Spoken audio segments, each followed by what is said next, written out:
네, 방금 이사야 60장을 읽었는데요. 좀 이렇게 넘치는 축복의 말씀이 아닐 수가 없습니다. 성도 여러분, 오늘은 우리 교회를 두고서 하나님께 감사의 멘트를 좀 올려야 되겠다는 생각이 들었습니다. 10명의 한센인 환자가 있었지 않았습니까? 다 고침을 받았는데, 그런데 한 사람만 예수님께 돌아와서 감사를 표했습니다.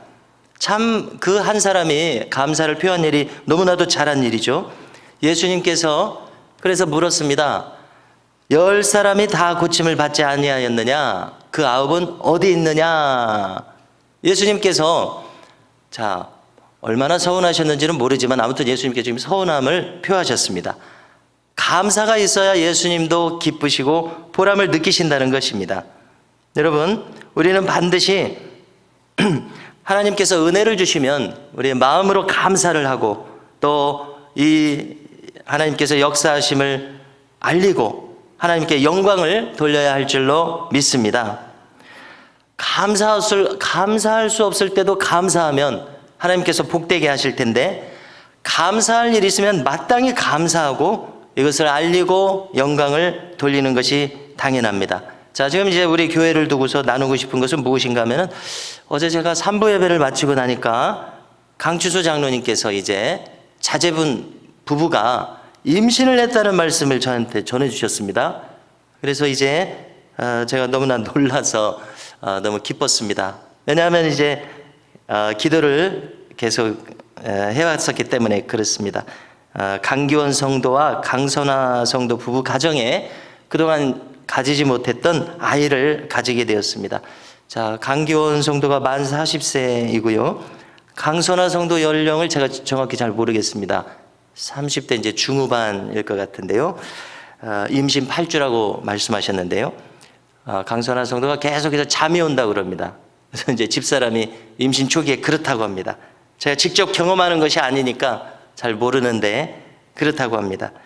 자, 그동안 저는 담임 목사로서 우리 장로님들 가정, 또 온 교우들의 가정에 하나님의 축복이 임하기를 기도해 왔었습니다. 그러는 중에 이렇게 강기원 성도 가정에 아이를 가지게 해주시니까 너무나도 감사한 마음이 들었습니다. 하나님께서 응답해 주셨다는 마음이 들었습니다. 물론 저만 기도하는 것이 아니라 우리 장로님 네 분들도 배복선 권사님도 모두 기도를 하셨을 것입니다. 그렇기 때문에 응답을 하셨을 것이라고 믿고요. 자, 이것은 무엇을 의미합니까? 하나님께서는 우리를 복 주실 준비가 되어 있기 때문에 기도하고 구하라는 의미입니다. 어떻게 생각하십니까? 우리가 구하지 않아서 때로는 받지 못합니다. 성경도 그렇게 기록되어 있고요. 구해서 왜 받게 하십니까? 내가 하나님인 것을 알게 하기 위해서. 성경 그대로 그렇습니다. 구하지 않고 만약에 받는다면 그냥 자기 힘으로 얻은 줄 아니까 하나님께 구하고 받게 하심으로써 하나님께서 살아계신 것을 알게 하시려는 깊은 뜻이 있다고 믿습니다. 여러분, 우리가 구하는 것은 주님을 인정해 드리는 것입니다. 어찌 주실 준비가 되어 있는데 안 주시겠습니까? 구하기만 하는데 구하지 않으니까 받을 수 없는 측면이 있는 것입니다. 그래서 구했을 때 주심으로 얼마나 감사합니까? 할렐루야. 그래서 이제 제가 생각해 보니까 제가 우리 미담교회 부름을 받고 와서 담임 목사로서 구한 기도의 제목들 가운데 무엇을 응답받았던가 이렇게 한번 생각을 해봤습니다. 만약에 제가 언급하지 않는 것이 있으면 나중에 알려주시기 바랍니다. 자, 첫 번째로 지난 겨울에 우리 양다성 학생이 상산고에 합격을 했습니다. 물론 본인 실력도 뛰어나니까 지원했겠죠. 그러나 또 기도하게 하셔서 합격하게 하시는, 기도하게 하셨고 또 합격하게 하시는 기쁨을 주셔서 하나님의 기적이라고 받아들이고 있습니다. 그런가 하면 또 저희 가정에 우리 상아가 백석대 피아노과에 합격을 했습니다. 고2 가을부터 피아노 공부를 시작했기 때문에 아무래도 부족함이 많았을 것입니다. 그런데 단기간에 합격해 주신 것은 하나님의 크신 기적과 은혜라고 생각을 하고요. 또 한편으로 그 37 손톱깎이 회사가 있는데요. 거기 다 믿는 분들입니다. 엘림 장학재단이라고 있는데 거기서 전액 장학금을 주셨습니다. 그래서 이것도 얼마나 감사한 일입니까? 저희 가정에도 감사하지만 또 우리 교회에도 재정적으로 너무 감사한 일이거든요. 그래서 너무나 감사드리고요. 하나님 은혜가 얼마나 큰지 모르겠습니다. 또 지난 봄을 통해서, 봄, 여름을 통해서 또 윤여찬 안수 집사님 승진을 허락해 주셨습니다. 너무나 감사한 일이고요. 또 얼마 전에 홍성모 집사님 수술과 회복이 잘 이루어졌습니다. 또 홍슬기 집사님 부부 이제 근무 지역 관계가 또 기도 제목이었는데 원활하게 잘 이루어졌습니다. 얼마나 감사한지 모르겠습니다. 그런데 이제 어제 강기현 성도님 가정에 아이를 주시니까 얼마나 감사한지 모르겠습니다. 기도하게 하시고 응답을 주시니까 여러분 이것이 기적인 줄로 믿습니다. 제가 미처 생각한 거 뭐 있으면 알려주시기 바랍니다. 또 하나 있습니다. 우리가 이제 지난번에 성령 세례 받기를 위해서 기도했었습니다. 방언 주시기를 기도했는데요. 또 여러분들이 받으셨습니다. 제가 알지 못하는 분도 있으실 것입니다. 이것이 또 큰 기적이고요. 저는 우리 교우들께서 복 받기를 위해서 기도하고 있습니다. 병 낫기를 위해서 기도하고 있습니다. 물론 자신들도 기도를 하시겠죠. 또 여러 가지 장애가 고쳐지기를 기도하고 있습니다. 성도 여러분, 하나님께서는 우리를 복 주시기를 원하시는 줄로 믿으시기 바랍니다. 그렇기 때문에 우리는 구해야 되고 또 하나님께서 응답해 주실 때 감사함으로 받으면 됩니다. 그리고 이 모든 기적들은 제가 목회자로서 저에게 큰 용기와 확신을 주시는 사건입니다. 내가 너를 사용하겠다는 것으로 저는 받아들여집니다. 성도들의 축복의 통로로 너를 사용하겠다는 표적으로 받아들이기 때문에 더 담대함으로 기도할 수 있는 용기를 가지게 됩니다. 얼마나 영광스럽습니까? 목회자가 쓰임을 받는다는 것은 자기 소명을 다 이루는 것입니다. 앞으로도 너를 사용하겠노라. 너를 나의 백성들의 축복의 통로로 사용하겠노라. 여러분 얼마나 감사합니까? 너무 감사하고요. 앞으로 우리 교회에 이와 같은 기도의 응답과 기적이 계속될 줄로 믿습니다. 질병이 낫고 장애가 낫고 정신적인 여러 가지 어려움이 고쳐지는 역사가 있게 될 것입니다. 그러고 보니까 우리가 표적과 기사가 이루어지게 해달라고 기도를 했습니다. 금요일에도 기도했고 계속해서 기도했습니다. 기도하고 있습니다. 너무나 감사한 일입니다. 하나님은 우리를 참 선대하시고 선하심으로 말미암아 기도하게 하시고 그 기도를 들어주십니다. 또 우리가 여기서 하나 깨닫는 것은 이미 받은 자가 더 받는 원리입니다.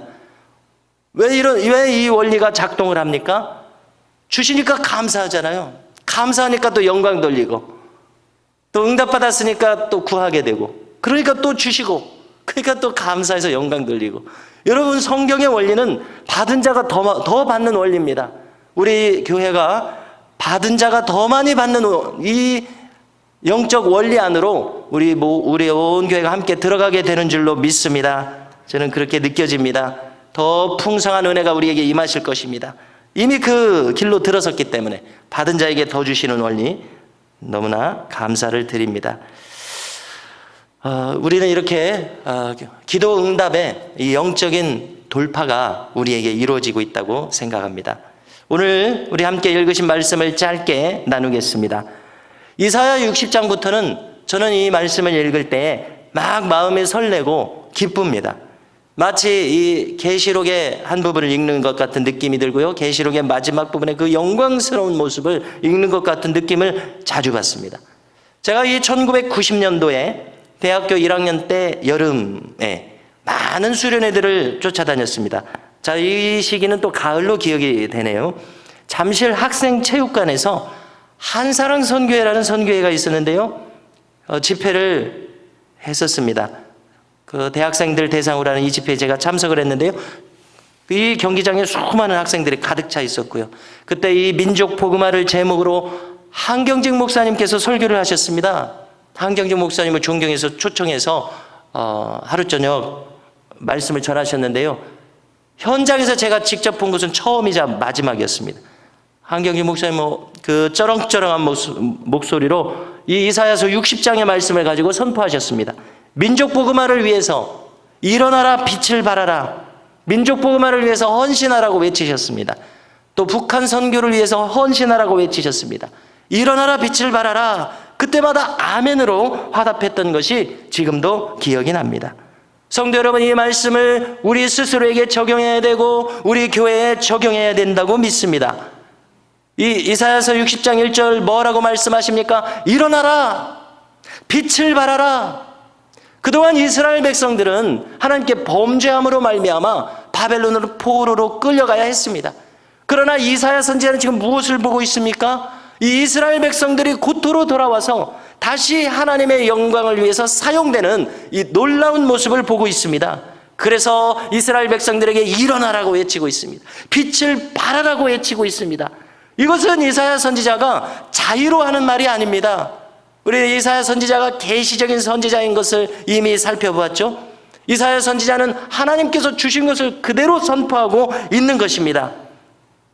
이미 죽은 것과 방불했던 이스라엘 백성들 일어나서 빛을 발함으로 말미암아 하나님의 영광을 드러내라, 이렇게 외치고 있는 것입니다. 오늘 말씀을 보니까 얼마나 많은 이 축복과 풍성함의 역사가 있습니까? 이렇게 축복하겠다, 하나님 마음속에 이 계획이 들어있는 것입니다. 여러분, 하나님께서는 우리가 축복을 감당할 수 있는 그릇으로 만드셔서 축복을 주심을 알 수 있습니다. 교만 방자한 이스라엘 백성들에게 이 엄청난 축복을 주셨다면 그들은 감당하지 못했을 것입니다. 더 깊이 타락했을 것입니다. 그러나 하나님께서 복받을 만한 그릇, 겸손한 그릇으로 만드셔서 이와 같이 놀라운 복을 주시는 것입니다. 자, 이 영적인 원리는 우리에게도 마찬가지입니다. 우리가 물질의 축복, 여러 가지 축복을 감당할 수 있는 그릇이 되게 하셔서 그것이 교만 방자하지 아니하도록 이제 준비된 그릇이 되게 하시면 그것을 다룰 수 있는 준비가 되므로 하나님께서 우리의 손에 안겨주셔서 그것을 하나님의 영광을 위해서 사용하도록 이끄시는 줄로 믿습니다. 예수 그리스도의 빛을 발하는 것, 우리 미담교회의 부르심입니다. 우리의 부르심으로 이 말씀을 취할 수 있어야 하겠습니다. 여러분, 우리 남은 인생의 소명이 무엇입니까? 일어나서 빛을 발함으로 하나님 나라의 영광을 드러내면서 살아가는 일인 줄로 믿습니다. 영원이라는 관점에서 생각해 보십시오. 우리의 인생에 남는 장사가 무엇이겠습니까? 오직 하나님 영광을 위해서 살아가는 남은 여생, 이것이야말로 참으로 남는 장사인 줄로 믿습니다. 주중에 저희 아이들하고 오랜만에 성경을 펼쳐놓고 성경 공부를 잠시 했습니다. 둘째 아이에게 제가 물었습니다. 100년이 기르냐 아니면 영원한 시간이 기르냐 물어봤더니 영원한 시간이 길대요. 당연한 거죠. 그래서 제가 그러면 이 영원한 시간을 지옥에서 벌받고 살아야 되겠느냐, 천국에서 영화롭게 살아야 되겠느냐. 그러니까 천국에서 영화롭게 살아야 된대요. 당연한 일 아닙니까? 당연한 것 아닙니까? 바보가 아닌 다음에야 당연한 대답입니다. 그런데 수많은 사람들이 이 당연한 대답을 알지 못하고 있습니다. 여러분, 천국 백성으로 합당하게 살아가야 한다고 성경 공부를 마무리했습니다. 일어나라, 빛을 발하라. 이 회복될 이스라엘에 대해서 주신 이 말씀은 먼저 예수님에게도 성취되었습니다. 동시에 주님을 믿는 주의 백성들 모두에게도 성취되어야 할 말씀인 것입니다. 저와 우리 모든 교우들께서 이 말씀을 나 자신을 향한 레마의 말씀으로, 살아있는 말씀으로 받아들일 수 있기를 바랍니다. 오늘 저와 우리 모든 교우들의 인생에 일어나는 역사, 빛을 발하는 역사가 충만할 수 있기를 주님의 이름으로 축원합니다.